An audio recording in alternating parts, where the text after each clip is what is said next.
Hello and welcome to Screenplay, the podcast where two professional screenwriters procrastinate on mic. Nice. I am Kevin and he is Will.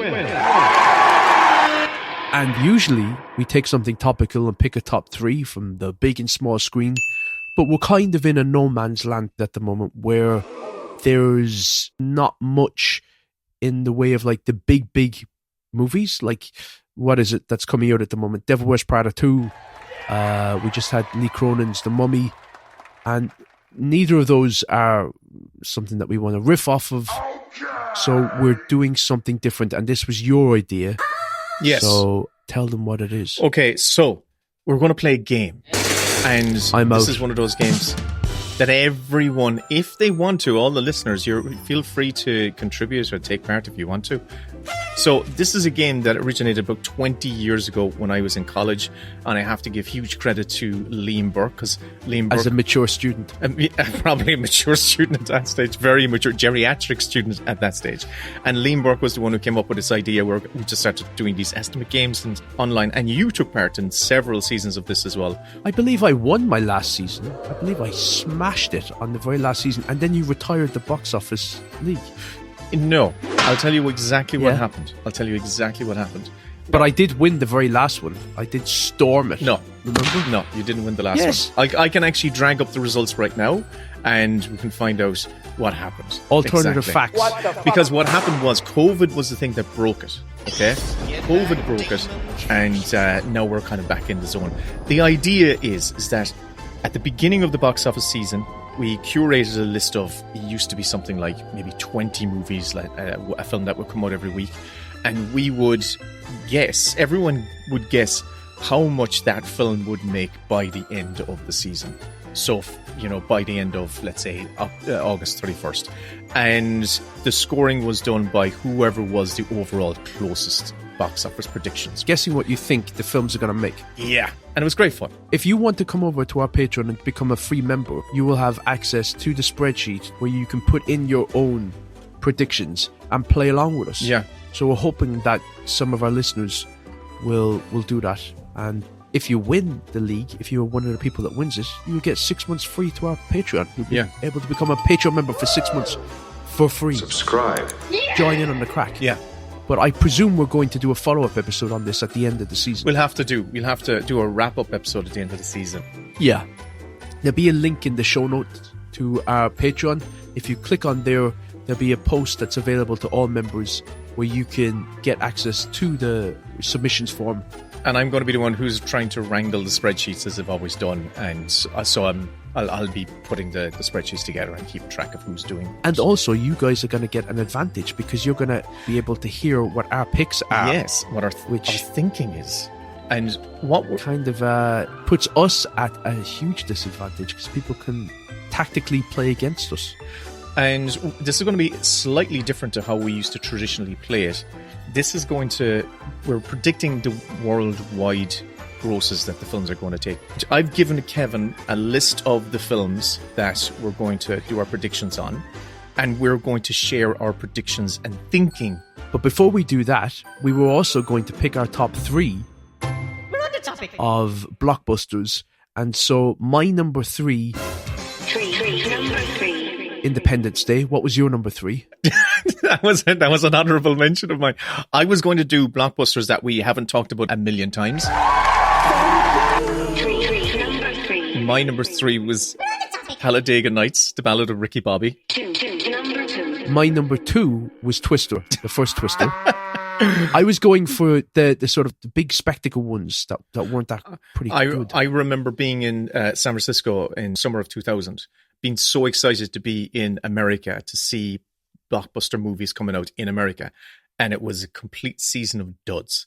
There wasn't a single cracker that year. What year was that? 2000. So it was X-Men, Shaft, The Patriot. X-Men, yeah. Yeah, so it was a bunch of... Yeah. There wasn't a single... The Perfect Storm came out that year as well. That's my number one. Is this? I was just about to say it. You just got there right before me. I went along to that begrudgingly, and I didn't think I was going to get anything out of it, but it felt like it was between two different genres. One was the character-driven survivalist story, where it felt like it was bedding in on who these fishermen were, and the other one was the pure spectacle, over the topness, and it was a blast. There's another one though, which is an honorable mention for me, and it's a very... Before you say that, on The Perfect Storm, can I just give you my experience of that film? Because I was in Santa Barbara, and it was July 4th weekend. I went with the other lads down in Santa Barbara. We had taken a road trip from San Francisco down to Santa Barbara. It will stay in my head forever. It was you and all the boys. Me and the guys. We said, come on, guys. We're going to leave that big city behind and we're heading down south. So we headed down to Santa Barbara to... In your jorts. And your, So we said we're going to go to cinema. Me being the nerd, saying, okay, we're in a new city, we have to find the cinema, we're going to go to the cinema. And that's what I do. And we went to this old school theatre, which had stood for well over 120 years. So it was originally like a theatre, but it was in the style that kind of it was in like it was a very artsy type of place. Theater. It had a porno theatre. It had balconies, and it had like, you know, kind of like those, what do you call those little bespoke areas in the side of a theatre where the kind of the private balconies. The private balconies, you know, the ones that you'd see in all theatres. I'm sorry, I'm thinking of Royal Albert Hall. So it had like a proscenium and stuff. It had like what you see for the stage show. Yeah, all that sort of. So it was a converted stage show, but it was a jam-packed theatre with Americans on July 4th weekend in an old school cinema. And I always remember that experience of being in this proper old school American theatre, and it felt like a very, very Americana type store with all these Americans around me. A great experience. You were going to say, and you've another one. I cut you off before you're saying, and there's one honourable mention that you were going to say. And my other honourable mention, because of Perfect Storm, just came to me as we were talking, was The River Wild, the Meryl Streep whitewater rafting movie. Yeah. Which was great crack, and something that she wouldn't usually do. Anyway, those were going to be the blockbuster picks, because they weren't great movies, but they were movies that I had a lot of fun with.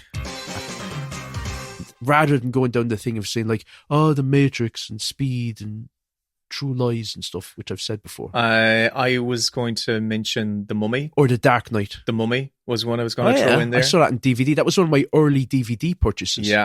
What was your first DVD purchase? Oh, man, it was...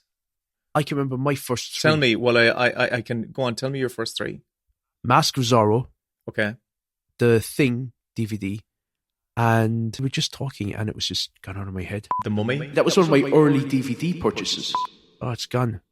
Mask of Zorro was the first one.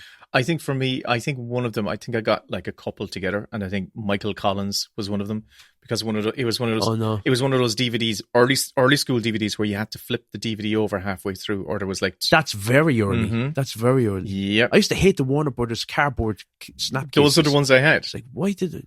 Yeah, I hated those ones. Give me the proper ones where you can stack them up nice and neatly. So that was that. So we're going to do box office predictions then. Yes. So you sent the spreadsheet to us on the Discord, and I filled in my picks. I have an email notification here that reminds me of what I picked. Mm-hmm. How many films are there? It's only about 15, is it? 14, actually. And the thing that kind of got me jazzed was a lot of these films I'm excited for. There's a lot of big films coming out this year by big filmmakers. And I know we discussed this in our kind of most anticipated, back in January, for anticipated films for the rest of the year. But it really became apparent to me when I went, oh shit, we've got a Spielberg coming out in like just over a month. We've got a Christopher Nolan coming out. We've my favorite superhero, a Spider-Man movie coming out this summer. So, and there's a Star Wars movie coming out in less than a month, which is kind of mad. So in a good way, we're going to talk about all these films in this episode. Yeah. So it's kind of like what we're most looking forward to, as well as what we predict they're going to do. Exactly. So it's a nice framework for it. Yeah. So do you want to take it away? Okay. Do you want to kick us off? Absolutely. So Mortal Kombat. Uno mas, thanks, Ed. Seem a little down, Johnny. You're normally a little more animated. Freeze him!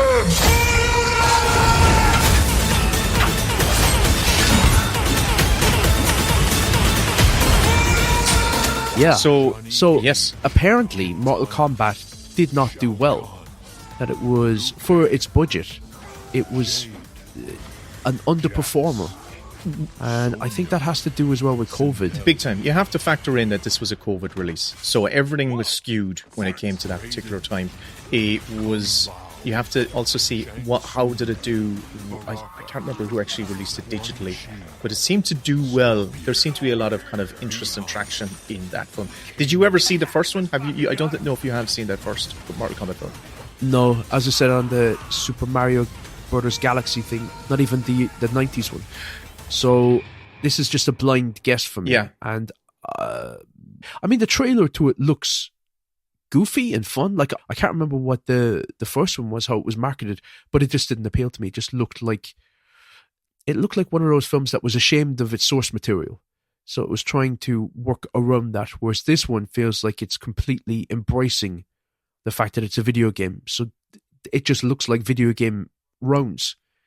Like the whole trailer is basically just introducing the characters like Scorpion and Sub-Zero and Johnny Cage. I have to say, I'm Mortal Kombat curious.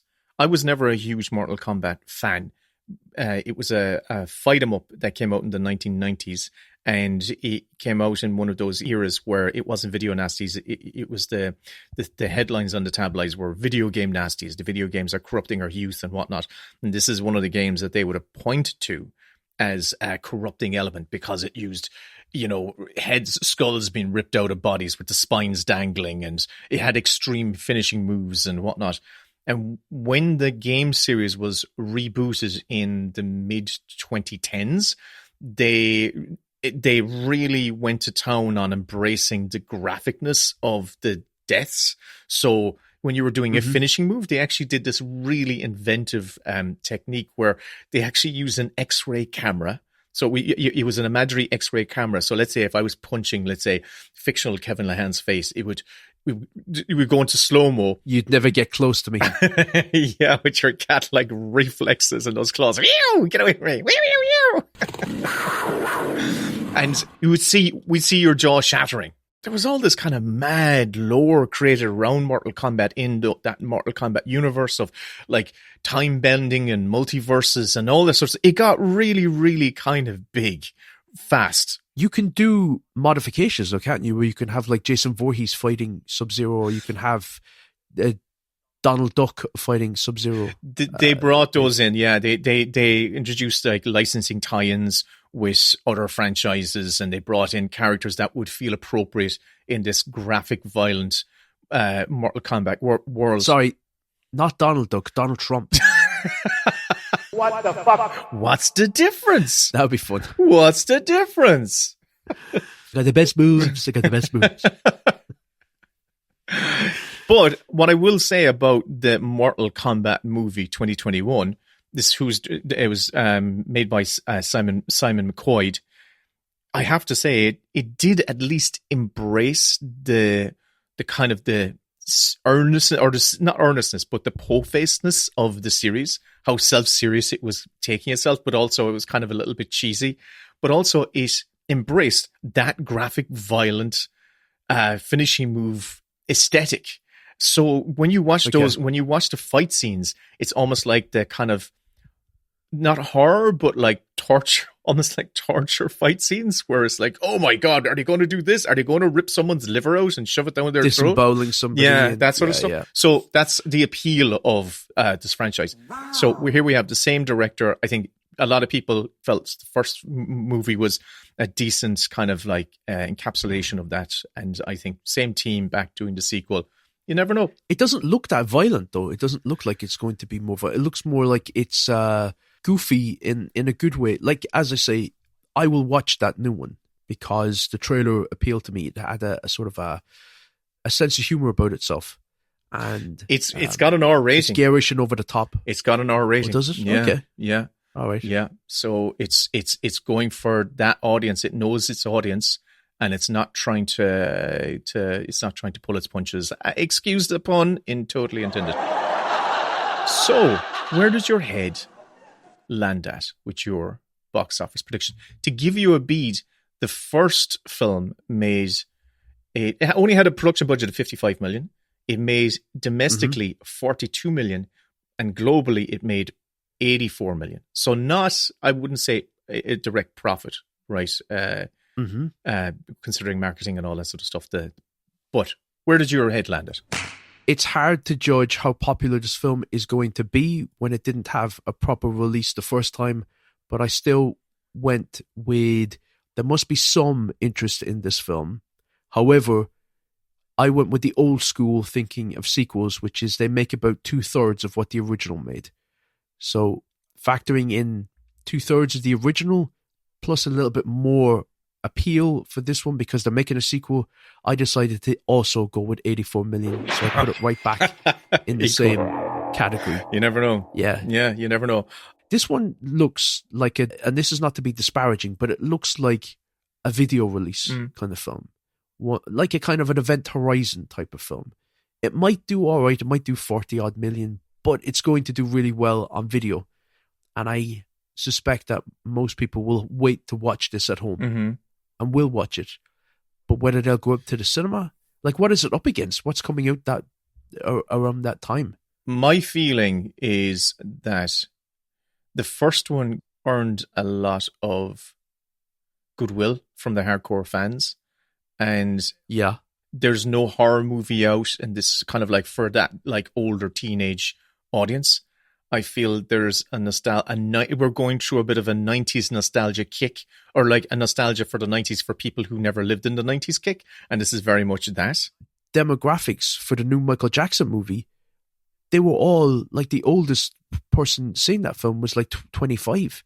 It was like 18 to 25-year-olds made up like the box office takings for that film. It's incredible. So maybe that will follow through where this 90s kick of like, Gen Alpha, Gen Z sort of wanting, well, Gen Alpha won't get into see this, but Gen Z wanting to, I don't know, feel a part of a better generation, the millennial generation. Yeah, quite possibly. And that's a part of why a much better generation. My prediction, my global worldwide the best generation.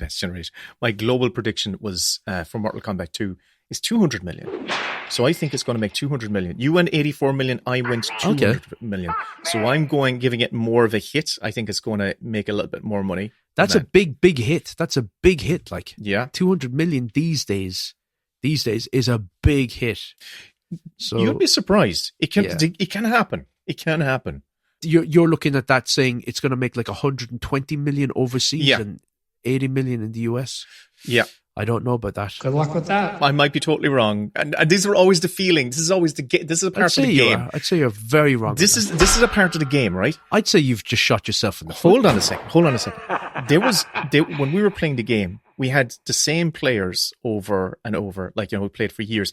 And people who came from across the spectrum. It wasn't just like film nerds or film professionals and whatnot. We had screenwriters and filmmakers, but we had just lay people who were just film fans. And we also had film critics. Yeah, we did. Irish Times film critic was playing it as well. Never won it. It stinks. Who, I want to say this, right? A work colleague of Karen's at the time, not a massive movie fan, but he liked movies, but not a movie nerd.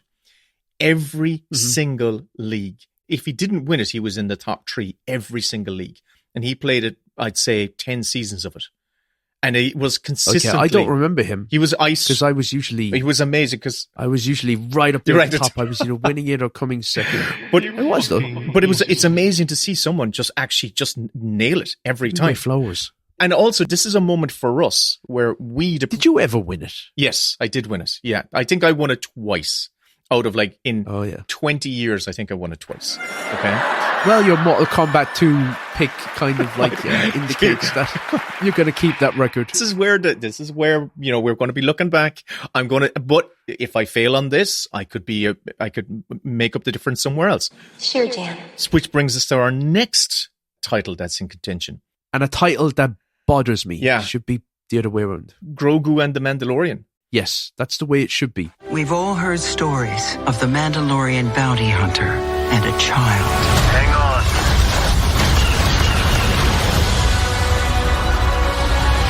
This isn't about revenge. It's about preventing another war. And protecting everything the rebellion fought for. We're gonna have to do this the hard way. Sure you are. Before going into harm's way, check your armor first.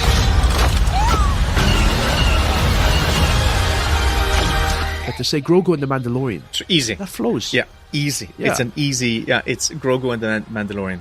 But I'm kind of like a little bit thrown by that title as well, because I'm like, could you not come up with something else? I'm just like, okay, this is just Grogu and the Mandalorian. That's it. It feels very sort of like a new Coke. Like it's just a basic, like slap it on there and make sure that people know what they're getting. Also, the trailers to this one, it does not look any different to the TV show. I haven't seen. I have purposefully stayed away from all trailers for this because I know I'm going to see it. Because you hate Star Wars. Oh, I detest it. It's just I know I'm going to see it. Okay. I know that this didn't have the same level of budget as the other big Star Wars movies, so it's not as. I think it had something like 150. Well, million. what was the last Star Wars movie? It was the Solo one, which flopped, and that was a much bigger. That was budget. A catastrophe. It killed off the Star Wars on the big screen. It wasn't the last Star Wars movie was the Rise of Skywalker. That's what the last Star Wars movie was. Oh, and that was even worse.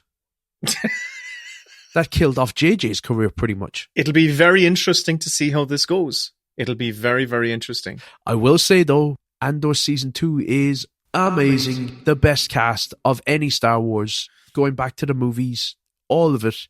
And I wish they'd make an Andor movie. I'd love to see that. That would be great.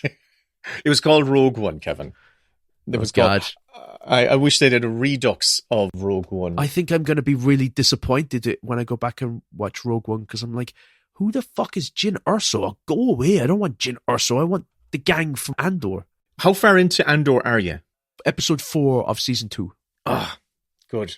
Yeah. Yeah. It's good. It doesn't drop the ball at all.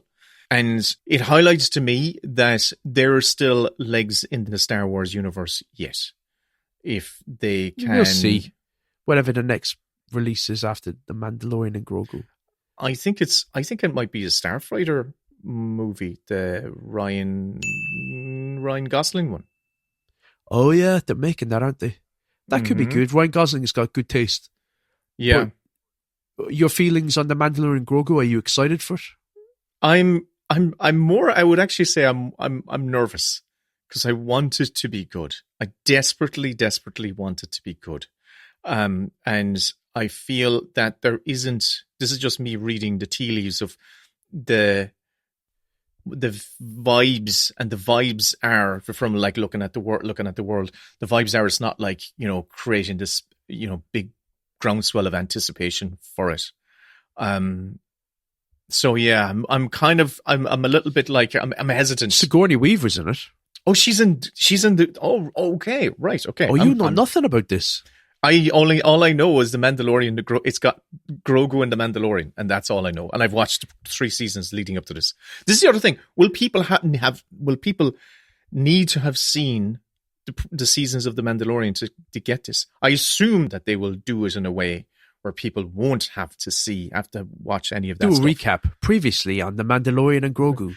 No, I can't even remember if I finished the Mandalorian and Grogu.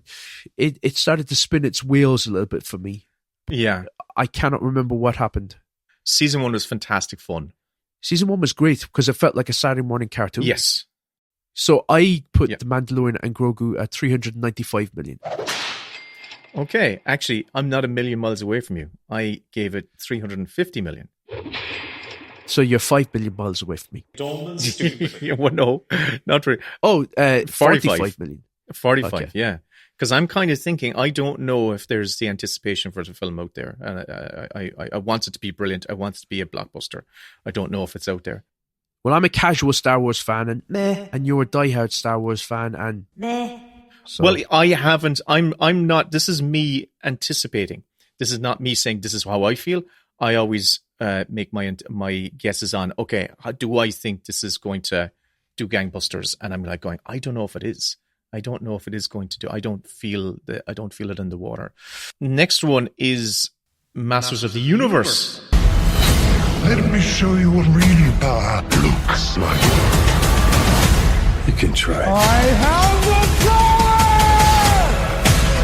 This is my home. I'm going to fight for it. Somebody wants to brawl. The universe shall quake in my shudder. We're gonna take back our home together. Yeah. Masters of the Universe. Which is going to be an interesting, another throwback, another toy adaptation. Another Guardians of the Galaxy inspired approach to IP. Enough. Bored shitless of it. I don't want to see that aesthetic anymore. I'll still watch it. Because my first obsession was He-Man. That's the first thing I can remember getting into. It was He-Man and Transformers, but I was much more into He-Man than Transformers. And that original movie wasn't the best. I'm surprised that the property still exists. I don't know who this is for. Do kids really know about He-Man? Oh, the toys are out there. The toys are out there. The toys are out there because the toys for everything from my childhood are still out there. But are they being bought by children? I don't think so. But I think there is enough. What I will say is, the Masters of the Universe He-Man has been kept alive throughout the years through various animated TV show reboots. I know they did She-Ra. They did a She-Ra reboot. Yeah, but that was actually He-Man quite fun. Reboot? Yeah, there's been several. I think Kevin Smith was involved in one of them. So there were actually like two Masters of the Universe shows happening concurrently that were made by two totally different teams. I have not watched them. Would be interested in seeing it. This is kind of one of those ones where the anticipation of something new can sometimes light a fire under a film, even if the film itself could be okay, because it's like, oh, we don't know what this potentially could be. Travis Knight is directing it. He comes from the world of stop motion animation. Oh, his dad is one of the co-founders of Nike. So he's a guy He's from Leica. He's from Leica, and his dad set up Leica so he could make stop motion movies. That's how Travis Knight. Did he do Coraline? Well, they made Coraline. They made Paranorman, Box Trolls, the Kubo, and Travis Knight directed Kubo and the Two Strings, which is very good. And then he made the live action Bumblebee movie, which was decent. It was pretty good. Yeah, it was pretty good. There's been a lot of screenwriters. There has been talk of a Masters of the Universe movie again for at least 20 years now. At least 20 years. So there's several screenwriters credited. I'd say even more, double that, who have had their hands involved in the project.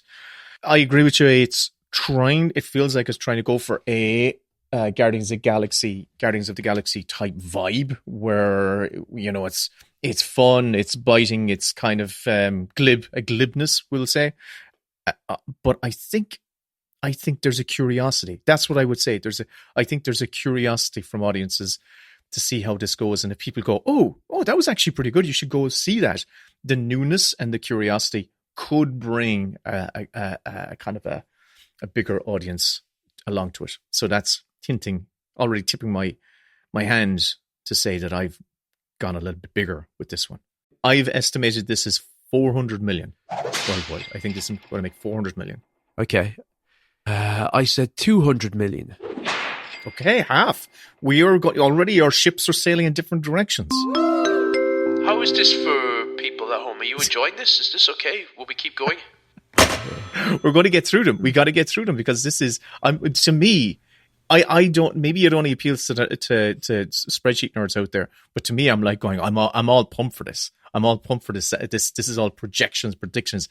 The next one is the reboot of one of the smash hits from the summer of 2000. When I was over there, I remember the original Scary Movie coming out and doing gangbusters, and it just the screens absolutely packed, and everyone for the next couple of years were going, what's up? So that's 26 years ago. But What's Up was from the Budweiser thing, or wasn't it? They started doing it.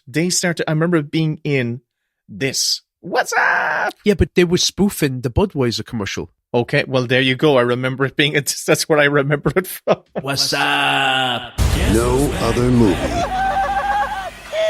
has balls this big. What the fuck? If you think they won't say it, This isn't that Gwyneth Paltrow crap that makes you smell like garbage, is it?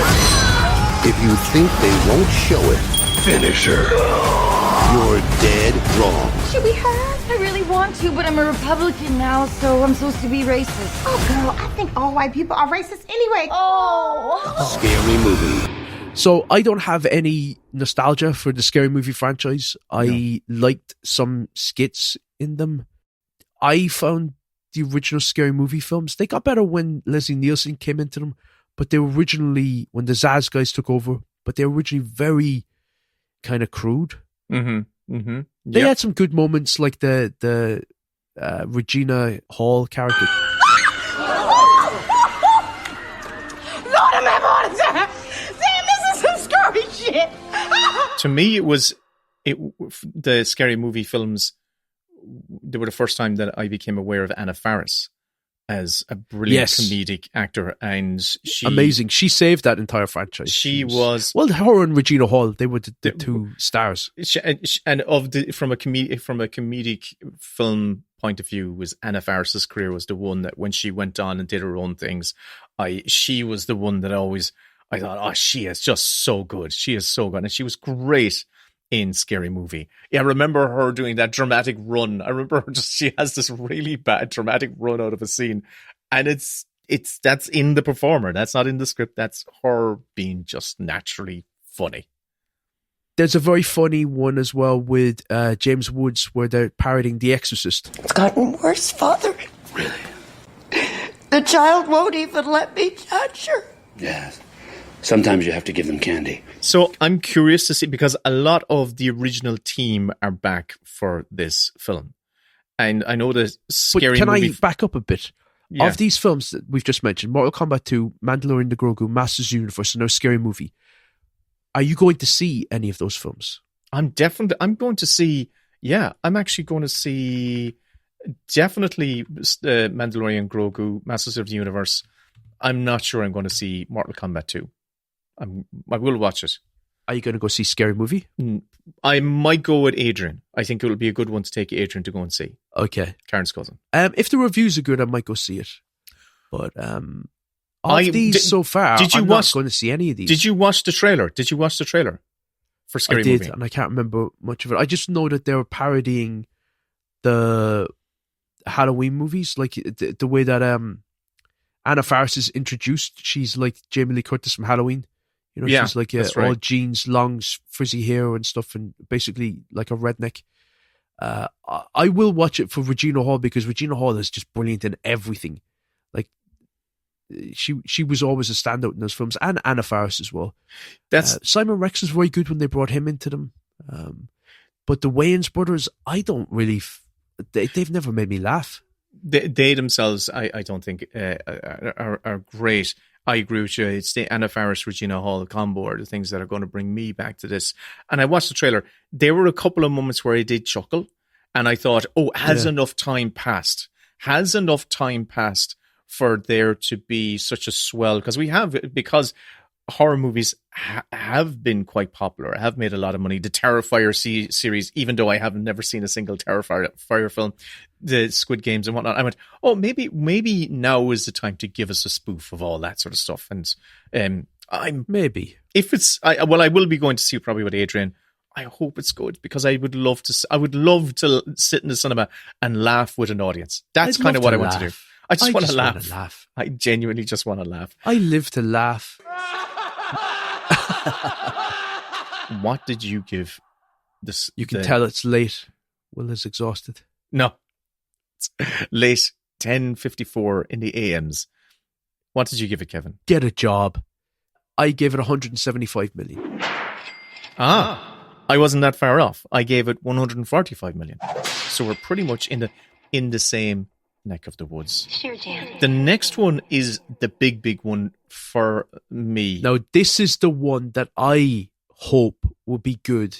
Yes. And I'm not sure about it because it has the late stage Spielberg aesthetic that's more in line with Ready Player One than it is Close Encounters.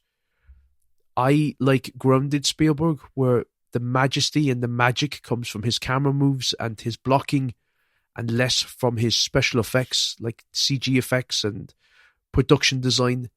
Spielberg, to me, he does not need extra powdered sugar on his donut. He's sweet enough as it is. Yeah.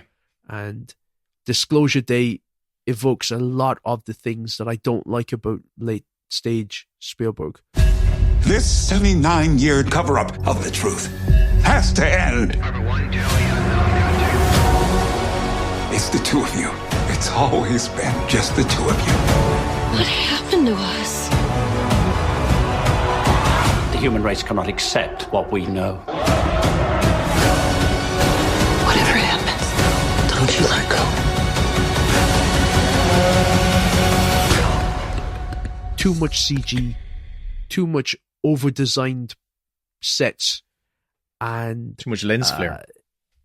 Too much lens flare. Also, the blown out windows. Like, are we still doing that? It's such a dated trend at this stage. But he's stuck with that guy, and he will not get rid of that DP. So we're gonna be looking at these very crisp blue, blown out windows. Spielberg movies for the rest of his days. Like, he's coming up on 80 now. Mm-hmm. This could be the last Spielberg movie. There's nothing to say that he's going to, be still making movies. And he will. I think he's already even teased what his next one is going to be. I think there was mention of it. He's still 80 though. Like 80 is an age. I know. I don't want Spielberg to. I want Spielberg to. I still feel there's going to be some amazing Spielberg films on the horizon. There's very little. Well, I watched the first teaser trailer. It was enough for me to say, okay, I don't want to watch another teaser trailer, because I had a similar feeling to you, which was, I kind of want to be in a hopeful mindset more than disappointed. I am currently watching 1941 for the first, in anticipation of, like, I'm trying to fill in some of the gaps of Spielberg's filmography. Not fill them in, but like refresh myself with them. And it's a noisy film. It's, it is one of those films that I hoped would kind of get better with age. And it's a film that just deservedly flopped, because it's just all over the place. It's a clatter. It's a clamor of a film. And I said to you at the time that if you told me that Michael Bay's favorite Spielberg film is 1941, I'd believe you. Actually, yeah. It's like Michael Bay for Pearl Harbor went, I said, okay, we're doing a Pearl Harbor movie. I want to make 1941, but without the jokes. All right. I say, well, that makes total sense. Yeah. They actually, do you know what? They feel like they would be an interesting double bill between 1941 and Pearl Harbor. You won't get me going to that double bill. No. But for a certain type of audience. Have you heard that they played the trailer and an extra scene or addendum to the trailer at CinemaCon, which is the trade show that takes place in the States for exhibitors, to let them know what's coming out and what to sort of put emphasis behind, and kind of to assuage any fears they might have. And apparently there is a big reveal in Disclosure Day that some people wish they hadn't been made aware of, that they would have liked to have experienced it in the cinema. Okay, don't tell me what it is. Do you know what it is? No, I don't know what it is, but I want to guess. I want to sort of like play that game with you. I think at this stage it's confirmed that it's aliens. I would assume that maybe, and I don't know that this is happening, that this is a tie-in to Close Encounters, and that Richard Dreyfuss might make a cameo as the same character. There's a possibility. So there's a possibility. That would be my suspicion, based on how others have talked about the sort of the big reveal that was at the end of the trailer, and they wish they didn't know that. They wish they would have gone into it not knowing that.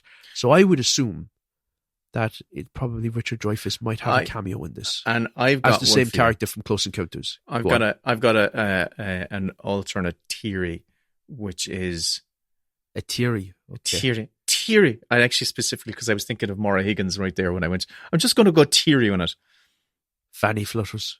I'm gonna say the reveal is that the President of America in Disclosure Day, it'll be revealed that the President of America is Elliot from E.T.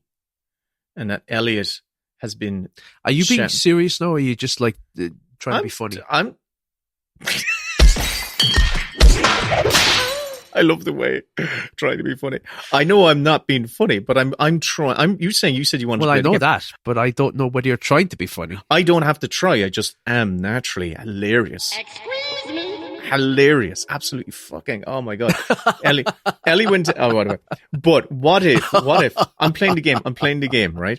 What if it turns out? Are you playing the game? That it's play the not. Game. Do you remember playing the game on RT? That was a great game. I used to really. Twink and her gang used to really annoy me. I was always for the boys. Boys win. Derek Davis. I'm just going to keep throwing you off. I'm going to keep. Elliot's President of America, right? He's President. Elliot from E.T. The actual character is I've there. never seen it. He's up there. He's President of America, and he's been mind controlled by E.T. all along, right? He's got that little. He's got that little plant. Funny. He's got the little plant. It's still growing. It actually has become attached to him. He now is in some sort of symbiotic relationship with the plant, and the plant is. They're the Triffids. Yeah, it's connected to the. But he already did that. The world is War of the Worlds. Over. War of the Worlds. The world is over. You know what? You have a knack for naming movies. The world is over. Jeez, that's fucking way better than War of the Worlds. Why did you not put Spaceballs on this list? Because that has got a good new title. It's called Spaceballs, the new one. When's that coming out? I'd say it's coming out in the summer. I don't know. No, it's not coming out this summer. It'd be next summer, I'd say, when it's coming out. I don't know about that. They were promoting it at CinemaCon, so it's this summer. Well, I didn't see it when I was doing my intensive research in pulling this together yesterday morning in my typical fashion of a 5-minute sprint. It did not appear on the list of films that are going to be released this summer, Kevin. Can you Google that there? Just look it up there. When is Spaceballs 2 coming out? Okay. The new one, actually. Okay. Release date is 2027. Unconfirmed 2027. Oh, well, look, that was a waste of time. Do you think that Disclosure Day will tie into Close Encounters? Do you believe that theory? I think there's a high possibility that it will. I think there's a high possibility. If that is the case, I am going to dislike Disclosure Day more because it doesn't have any of the aesthetic of Close Encounters. This looks so over the top. That's my belief. Like when I think of Close Encounters and the guys like rolling that big globe down the hallway to look up coordinates and stuff. Or the press conference when they're all squeezed around that table. That's classic, like 70s Spielberg. And now this 2026 Spielberg with the flat screens and it's like everything is CG and lens flares. I don't want that. I want him to, and I don't think that it will tie into that because it's so starkly different. Like when he did sequels to Indiana Jones, he did try to tie in the visual aesthetic of that film with the earlier ones. Didn't work, obviously, but there was an attempt. So I don't know.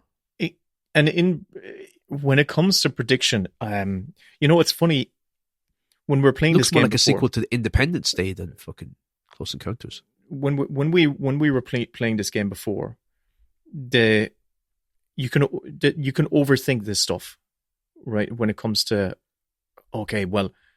how is this going to, how much money is this going to make? Well, if this is a Spielberg film and it's what have previous Spielberg films actually made, and this is the screenwriter, how much money has the previous screenwriter actually made?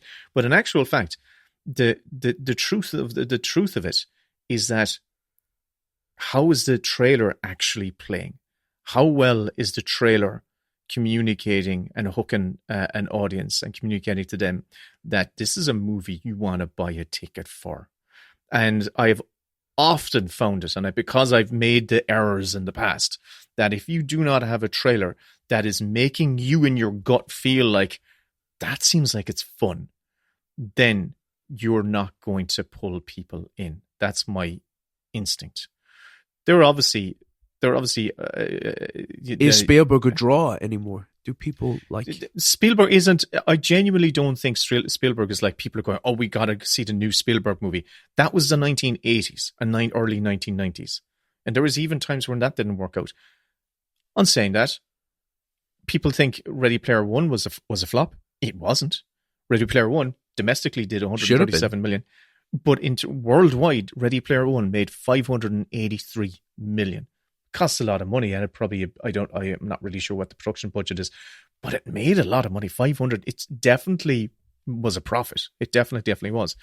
Well, fingers crossed it'll be good. But I think the next one, I am very confident in saying this one is going to be a hit. We didn't give our estimates for Disclosure Day. What did you? Oh, I went. Oh, you went first last time. I went 250 million worldwide for Disclosure Day.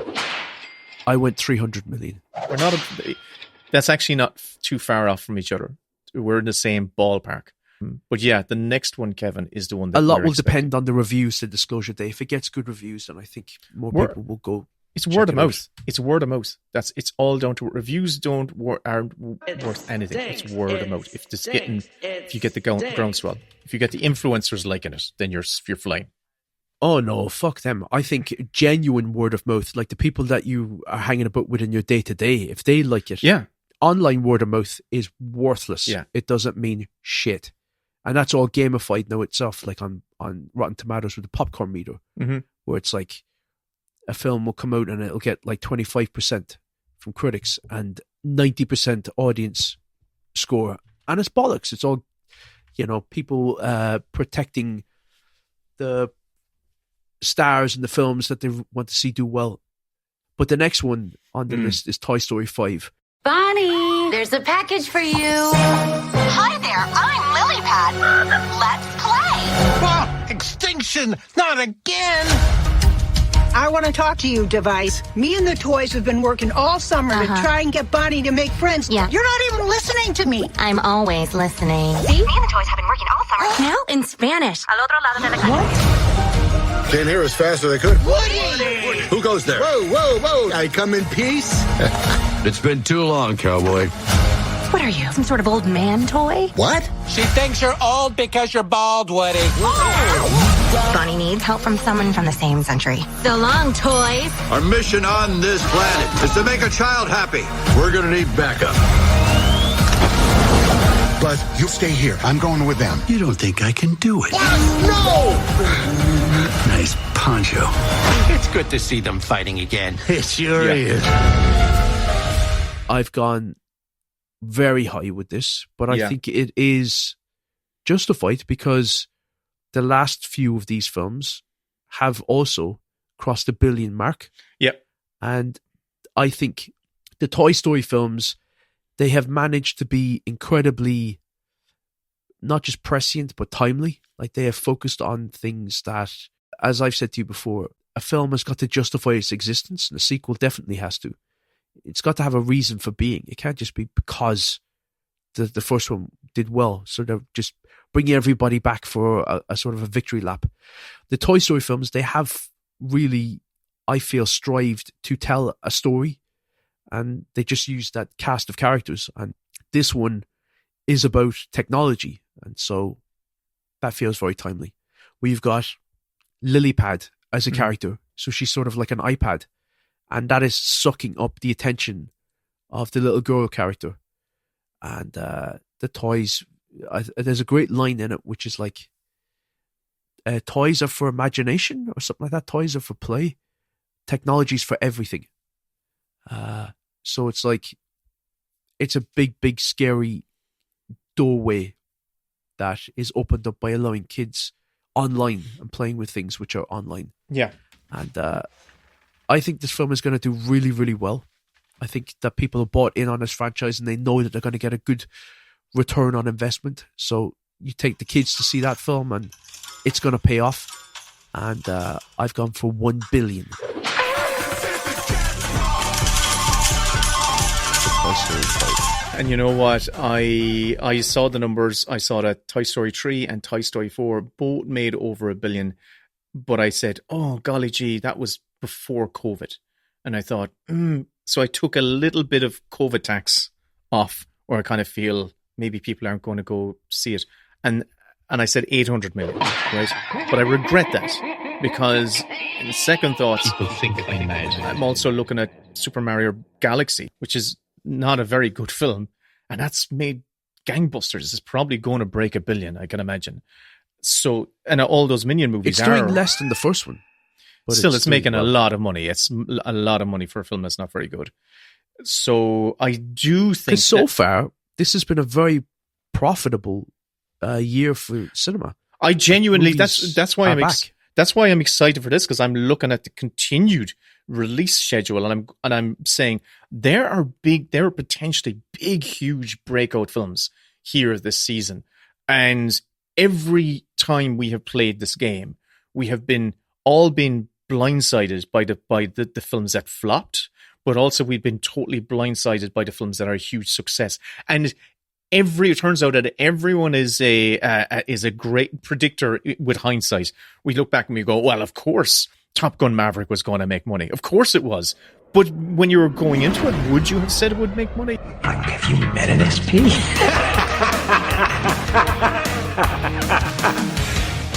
And like another one was the Greatest Showman. The Greatest Showman, I remember us playing that game, and that Formula One as well. I'll always remember Greatest Showman opening, and we were playing the game, and it flopped. It flopped on that first weekend. It was just like, it's not going to go anywhere. And I have never seen it while we played this game, to see the Greatest Showman just grow and grow and grow and grow and grow. It was like this anomaly. I think that had to do with obviously it was a musical, but I think that had to do with people heard the songs and then they wanted to go see them. Word of mouth. It started to ignite its own fire. There is this wildfire magic that studios cannot manufacture. They can try and just kind of keep the flame alive. And if they've got, let's say, a Minions franchise and they keep fanning that flame to make sure there's stuff out there that it keeps alive. But there are times, and also there's times where they lose it. So I think that, to me, that's the excitement of this game, is watching it and observing the embers and in real time as it plays out, and actively kind of guessing which way it's going to go and see where you were way off. And it's fun. I find it's fun, Kevin. So that's why I went 800.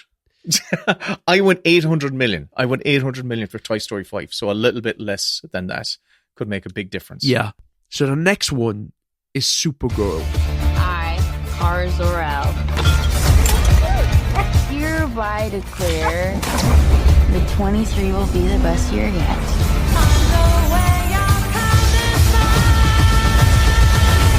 Let's be honest, babe, it's not a very high bar to clear. I didn't know any of you were still alive. What was it like to lose everything in a day? Krypton didn't die in a day.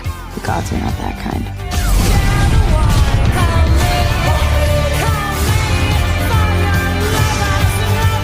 What's Superman like? He sees the good in everyone, and I see the truth.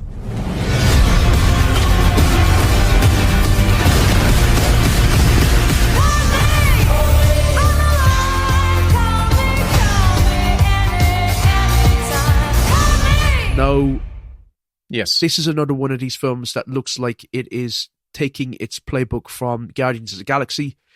I'm not into that anymore. I'm so bored of it. It's as overdone now as pop songs on trailers.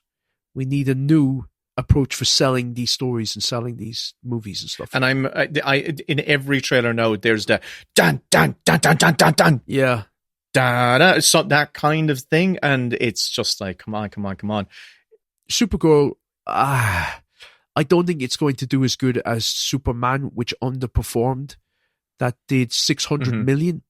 I was pleasantly surprised with that Superman film, only because I didn't have high hopes for it. It was okay. It did a lot of things that I liked. It did a lot of things I didn't like. This new one, I'm not sold on it. I just don't know if there's an appetite for superhero movies beyond the big tempo characters like the Spider-Mans. Supergirl she is a spin-off character. So I've gone right down the middle, and I've said it's going to do half the business of Superman. I've said 300 million. Your logic is pretty much exactly how I went about thinking about it. I looked at what Superman made worldwide, and it was 600 and change million. And I thought, well, if that's what Superman made, Supergirl's not going to make the same amount of money. I think it's heading. Maybe it's going to really, catch on. It's very much leaning into the glibness, and I feel like this is a type of film I've seen many times. She's dressed even like Star-Lord. She's wearing a fucking overcoat. She is, like the big trench coat, and so I kind of went. I said 300 million. I think it's still probably going to be entertaining. I think we have a very crowded season here of films, and a lot of big budget films, and not all of them are going to be. People aren't going to go to everything. So I hedged my bets, and I said 300 million first. Are you going to go see Supergirl? Yes, definitely. I think it'll be a perfect film to go see with Luke and Ellie. Any opportunity I see a film that would be good for me and Luke and Ellie, we're off to the cinema to see it. All right. Jackass, best and last, bringing the team back together. Is it the best? Will it be the last? We don't know. Reminder, the stunts in this movie were performed by professionals. Hi, I'm Wee Man. I'm Bam Margera. I'm Preston Lacey. I'm Chris Pontius. So for your safety and the protection of those around you, I'm Dave England. I'm Danger Aaron. I'm Steve. I'm Ryan Dunn. Do not attempt any of the stunts you have just seen. Hello, I'm Johnny Knoxville. Hello, I'm Johnny Knoxville. Hello, I'm Johnny Knoxville. Welcome to Jackass. Welcome to the first day of our last film. What are you feeling? I'm sad. Does it make you sad, Chris? No, I'm not in touch with my emotions. It's definitely the last. It's definitely the last because the guys are all die? Pushing into their late 50s. Did they all kill themselves finally? Is that what happened? It's an interesting one. So I have never seen. I think I've seen one of the Jackass films. Really? Yeah. I don't like disgusting pranks. And I don't like violent pranks. I have an issue watching even cringe comedy.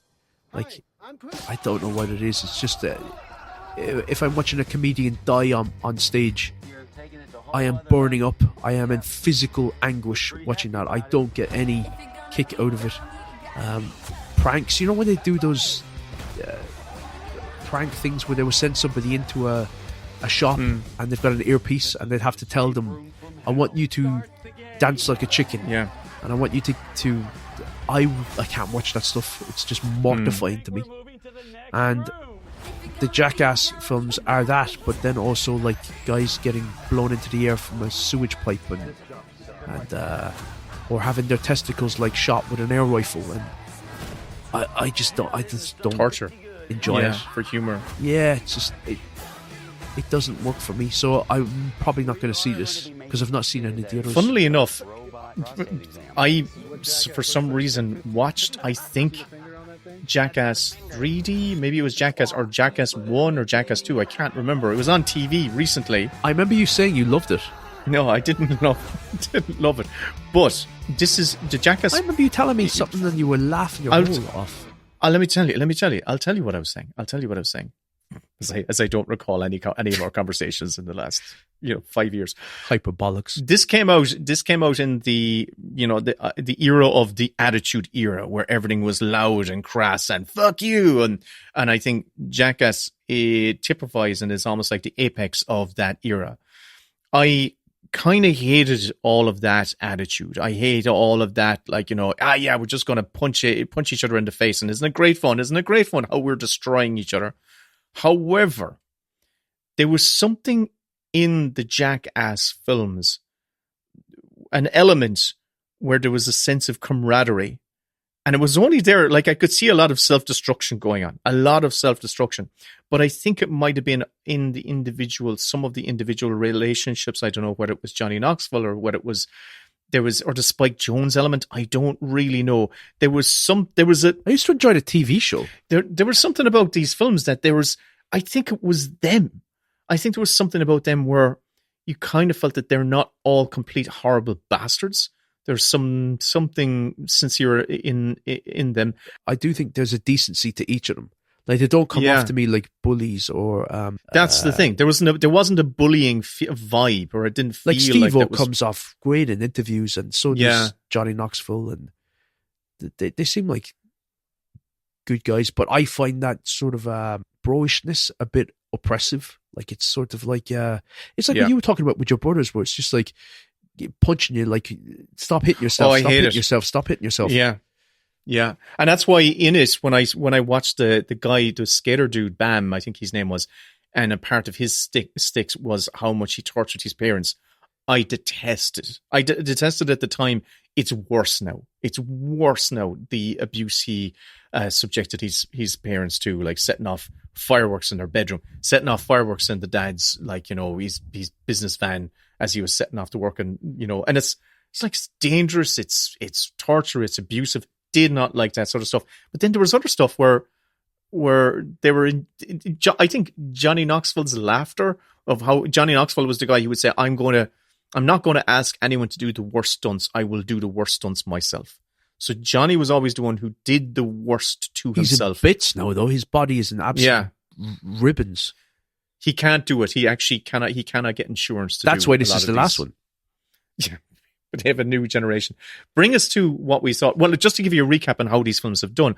The first movie made 79 million globally. Second one did a little bit better with 85 million. Remember, this is 20 years ago. Then Jackass 3D made 171 million. A huge leap in box office takings. They did the Jackass Bad Grandpa, which I never saw, which really made a lot of money, which was 160 million. This is worldwide. Domestically, not so good.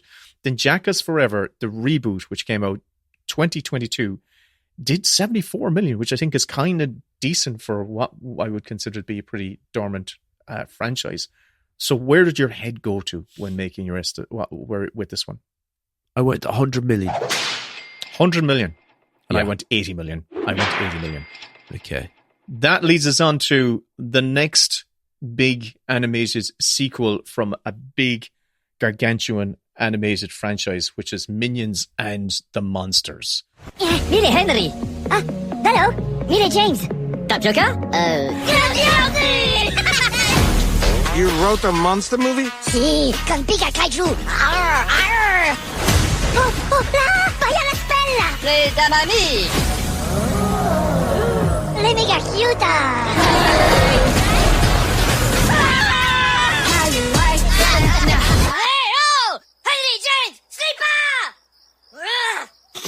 I don't have much to say on this now, because I've never seen a Minions movie.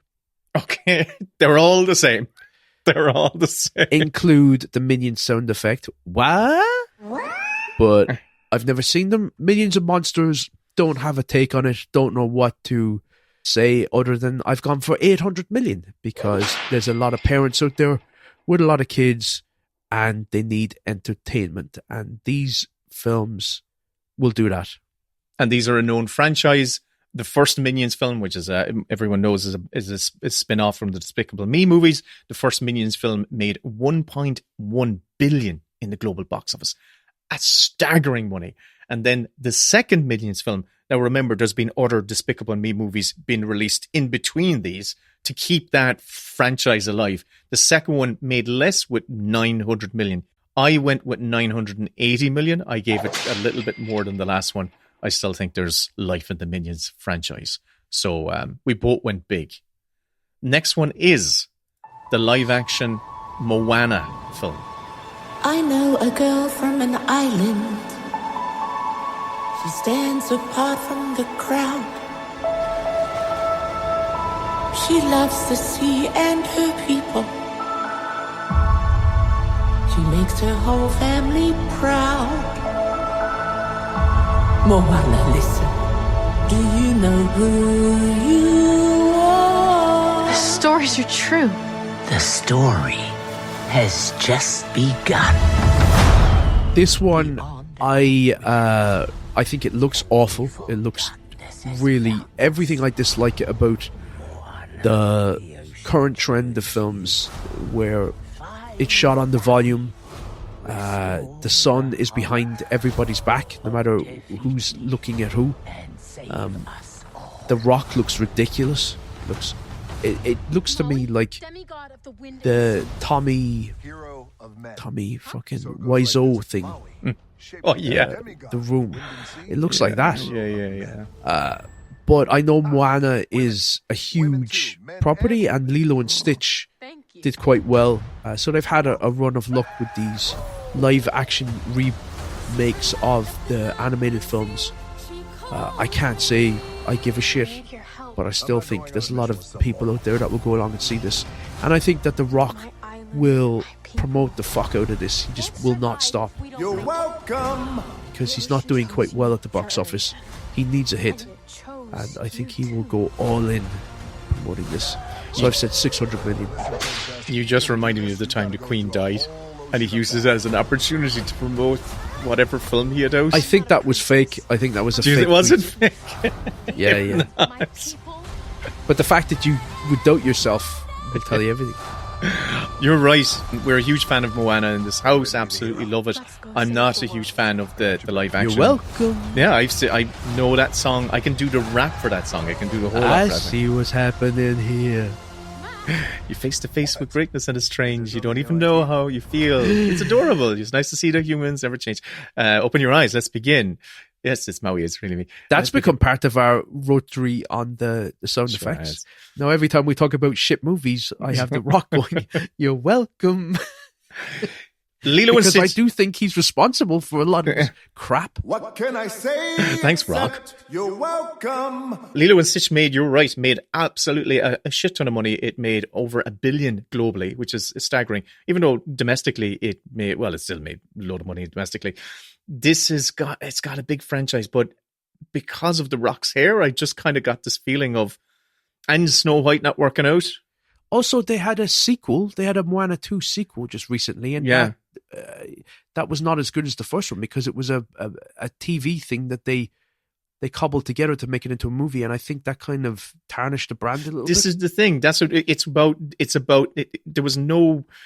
Lilo and Stitch felt like a very pure adaptation, and it felt like, I want to go see that. This has had that tarnishing. So I feel like, if they did a live action Frozen movie, you'd be like, well, hold on a second, but we're still dealing with the recent originals. So that's why I went 450 million for Moana. Okay. A little bit less, quite significantly less. That's probably going to sting me. 600 million feels like it's overshooting its popularity. Next is Christopher Nolan's The Odyssey, which is one I'm more excited to see than you are, but I am so excited to see it for all the reasons we've been talking about. It's going to be shot on film. They're going to use a lot of real life locations. It'll feel like a film. I'm just cannot wait for that alone. It's Christopher Nolan. After years of war, no one could stand between my men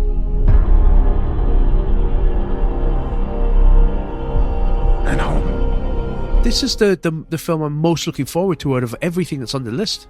Ah, okay. Yeah.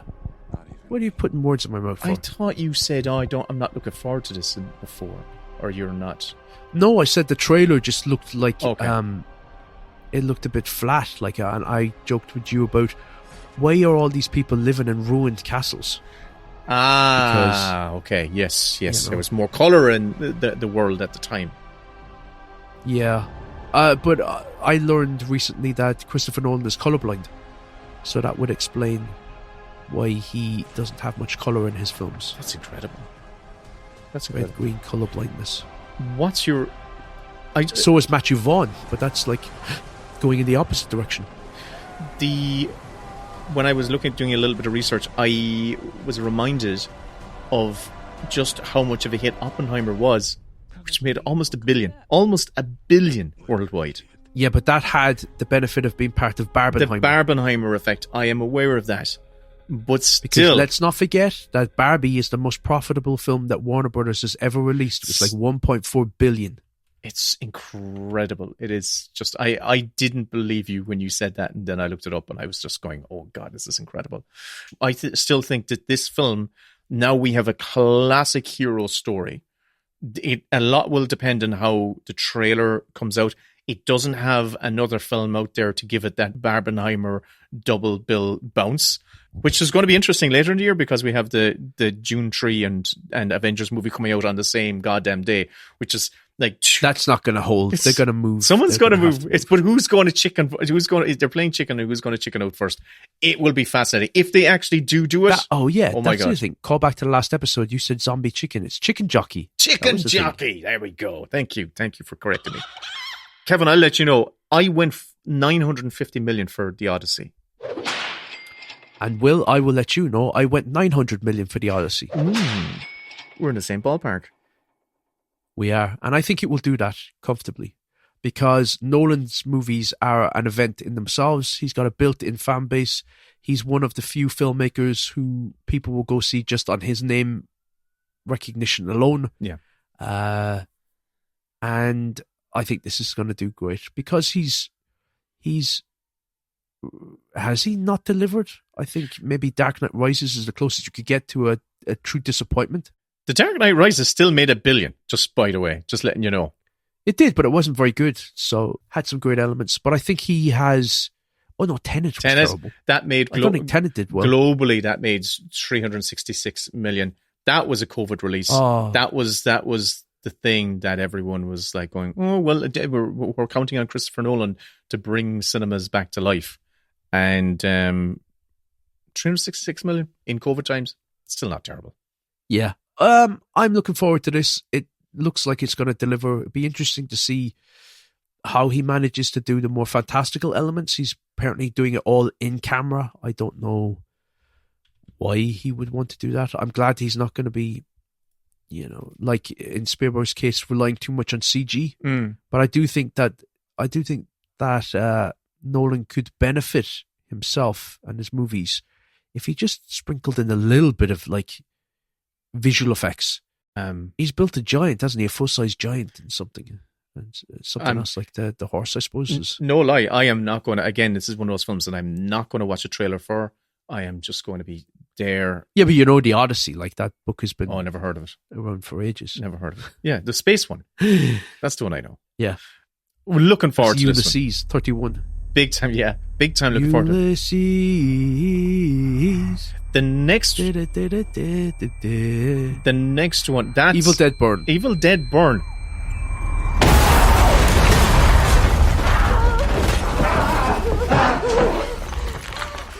I have pretty much no investment into the Evil Dead franchise whatsoever, but was fascinated to see that Evil Dead, the reboot, which came out, 13 years ago, made 99 million, but the Evil Dead Rise film, that did really well, 147 million. That was the one that Lee Cronin did, am I right in saying that?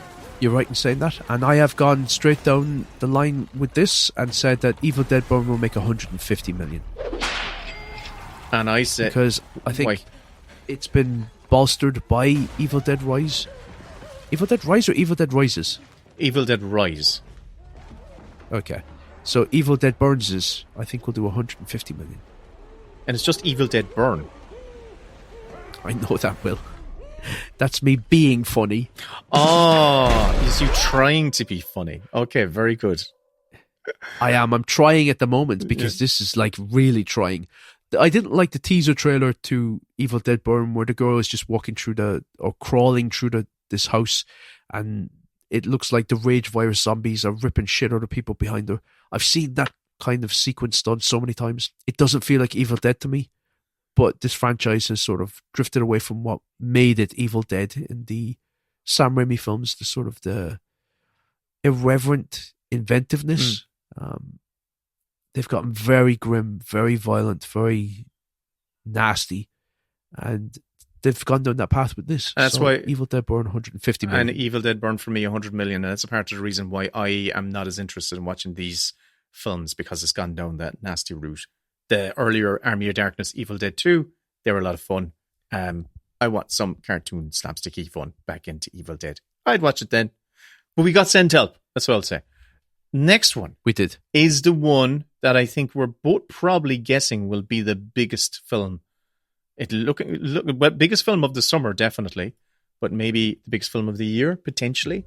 and it is Spider-Man Brand New Day. I can't believe our first hit MIT. MJ, come on, pretend like you're not the happiest you've ever been in your entire life. I can't. I knew it!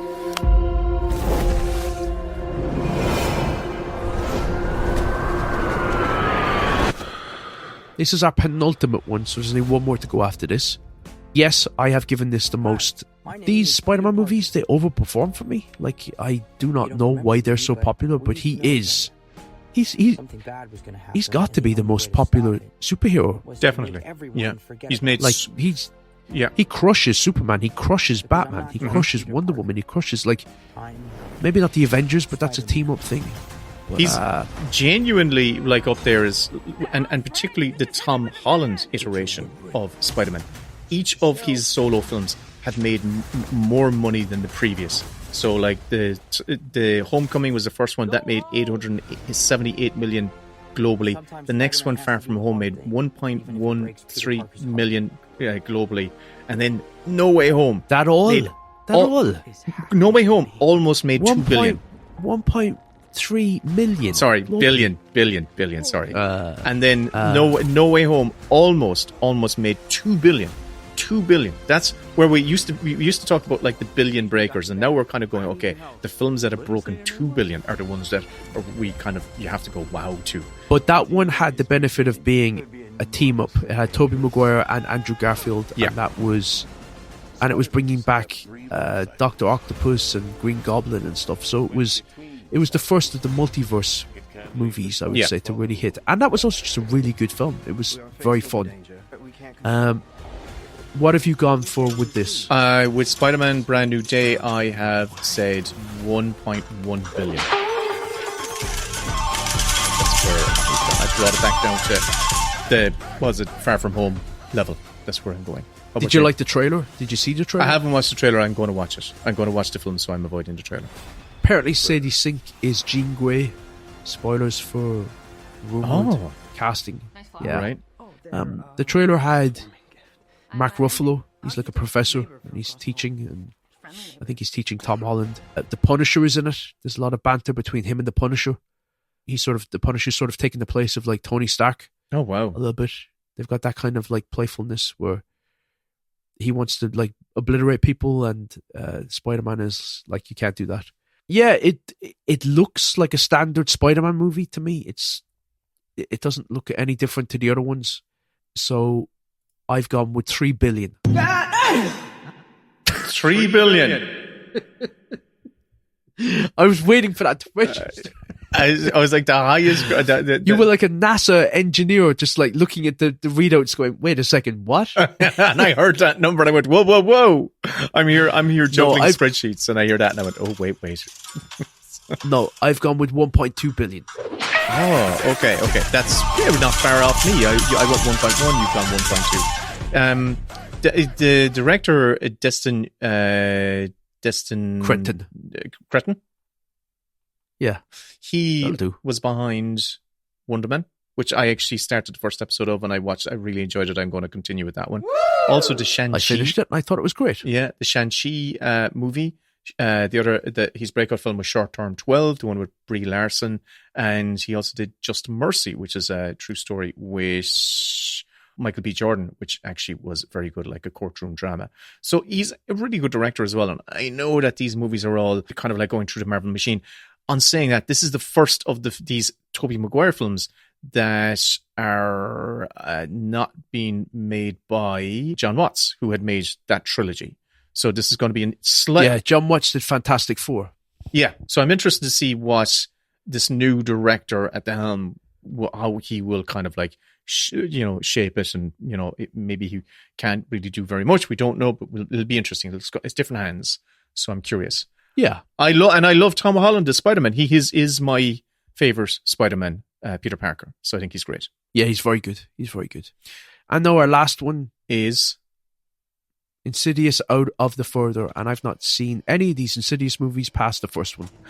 How are you doing today? All right. I'm just gonna take a look inside. Looks like there's something stuck in here. So I haven't seen a single one. And actually, it's probably, we have to temper this one because this is coming out in August. Our league is going to run up to August 31st, so we're only going to count it to see how it's going. It's only got like a couple of weeks to make money. I probably shouldn't have it in here.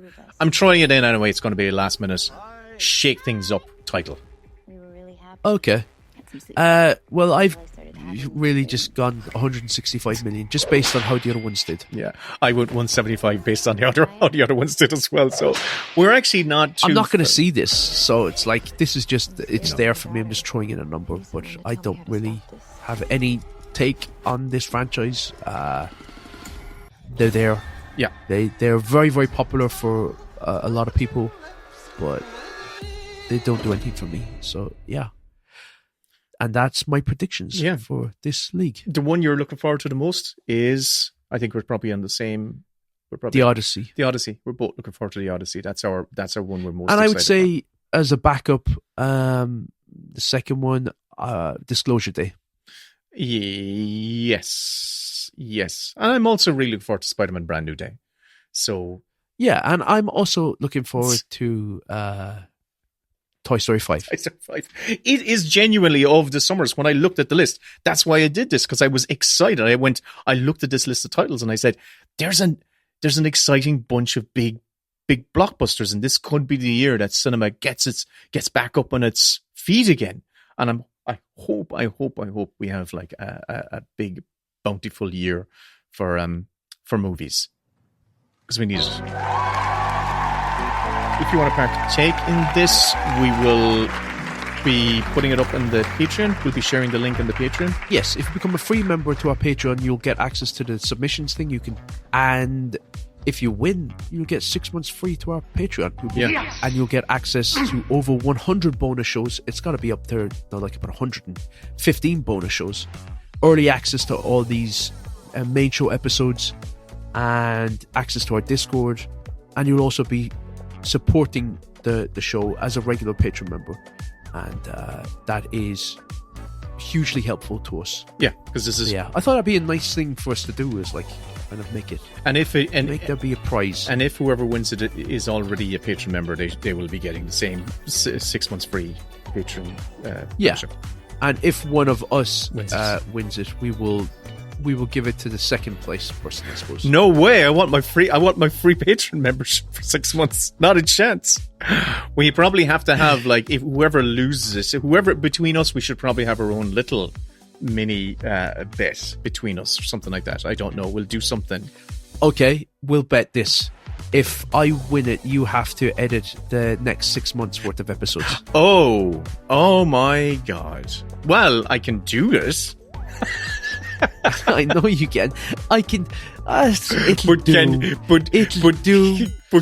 you will do is you'll break the plates, you'll chip the cups, and you go like, I did the washing, honey. Yep. Like, you fucking bastard. You're weaponizing your incompetence. So it'll be just slapped together. There'll be sound effects that'll be at the wrong level. It'll be like, there'll be no sound effects. There'll be no sound effects. I'll throw in clips from wrong episodes. What was in the bag? They opened the bag. They searched the lining of the bag. Come on, lads. I'll start editing together previous episodes. But and you know we'll what? Figure out. And you know what? There'd be no difference to the downloads. They'd be the exact same. It's like, he knows when you're down. Kevin's one of those lads, he knows when you're down. He'll get a swift kick in the ribs in there. He says, he's down, I'll get my kick. So. And a big shout out to Liam Burke as well. Liam was the guy who started the box office challenge with me. Last thing we can say is, if you want to rate and review this podcast, you'd be doing us a huge favour. You'd be helping spread the word. That's how these algorithms work. Good to talk to you, Will. Take care. Bye-bye. Bye-bye. Have you met an SP?